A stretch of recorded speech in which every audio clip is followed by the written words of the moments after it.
আসসালামু আলাইকুম। আজ আমরা সুদ খসার শর্টকাট অঙ্কটি করব। এখানে সুদ সাধারণত দুই প্রকার। এক নম্বর হচ্ছে সরল সুদ, দুই নম্বর চক্রবৃদ্ধি সুদ। সরল সুদের ক্ষেত্রে সূত্রটি হলো আসল সমান সুদ গুণন 100 ভাগ সময় গুণন হার। আসল বলতে প্রিন্সিপাল, সুদ ইন্টারেস্ট, সময় time, her rate of percent. এখানে আমরা শর্টকাটে আমি আর পারি না, অর্থাৎ আমি আর হচ্ছে আর, পারি হচ্ছে পি, না হচ্ছে এন। শর্টকাট নিয়মটি আমরা মনে রাখবো সহজভাবে। আমি আর পারি না ভাগ 100।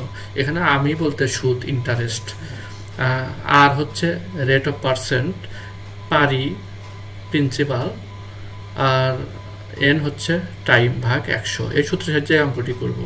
সুদের হার শতকরা 60 টাকা হলে 650 টাকা 6 বছরের সুদ কত টাকা হবে? তাহলে এখানে আর হচ্ছে রেট অফ পার্সেন্ট 7 টাকা গুণ প্রিন্সিপাল 650 টাকা মূল টাকা 6 বছর অর্থাৎ টাইম এন ভাগ 100। এখন আমরা কাটাকাটি করব।